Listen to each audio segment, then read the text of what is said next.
আমাদের গাড়ি এরকম একটা গাড়ি আছে যে এটা সাউন্ড শুনলে আপনারা বুঝতে পারবেন এটা কী গাড়ি। চলেন দেখাই আপনাদেরকে। এটা হচ্ছে সেই গাড়ি। তো একটু দেখাই আপনাদেরকে সাউন্ডটা। চাবিটা লাগাও তো, চাবিটা লাগায় দাও। পুরো বাজে, পুরো খোলা পরে দেখা যাক আর কি লাগে। রাস্তায় না আর মানব পিচ্ছি আর দুজন মিলে পুরো গাড়িটা খুলে ফেলছে।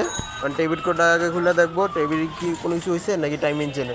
তো এরা খুলতে থাকুক, আমি ভিতরে একটা গাড়ি কাজ করতেছি, ওই গাড়িটার কাজটা টুকটাক আছে, এটা শেষ করে বাকিটা আসছি। তো তোমরা খুলো, ঠিক আছে? হেড কভারটা খুলে যারা কি দেখতে পেলাম দেখেন, রুগারটা পুরোপুরি বাদ। তো ওটা রুগারে ধরতে গেলে বাদ, টাইম ইঞ্জিনটাও নষ্ট হয়ে গেছে, এক্সিটারটাও চেঞ্জ করতে হবে। তো এইগুলোটা কাজ করলে গাড়ি সাউন্ডটা আগে থেকে খুবই স্মুথ হয়ে যাবে।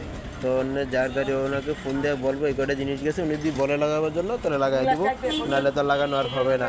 তো এই ছিল আজকের ভিডিওটা, বাকিটা দেখাবো। তো দেখতে থাকুন। রুকা টাইম ইঞ্জিন এক্সিস্টার কিসের জন্য গেছে একটু দেখাইলে আপনাদেরকে আরও বেশি ভালো মনে হবে। তো দেখায় আপনাদেরকে, দেখেন জিনিসটা, এটা বেশিরভাগ সিবিআরে হয় জিনিসটা এরকম, এটা এক্সগ্রেডে এরকম জিনিসটা হয়েছে, এটার জন্য হয়তো এই জিনিসগুলো নষ্ট হয়ে যায়। তো এরকম ময়লা থাকলে স্বাভাবিক তো মোবিল টোবিল উপরে উঠবে না, তাই এরকম নষ্ট হয়ে গেছে। তো ময়লাগুলো তো দেখতেই পাচ্ছেন কীভাবে বাড়িতেছে, এত ময়লা বলার মতন না।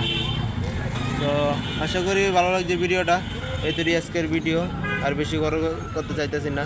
তারপর লাস্টে একটু ভিডিও লাগাই দিব, যেমন সাউন্ডটা কীরকম হয়েছে এটা। তো সবাই ভালো থাকবেন, সুস্থ থাকবেন, আল্লাহ হাফেজ।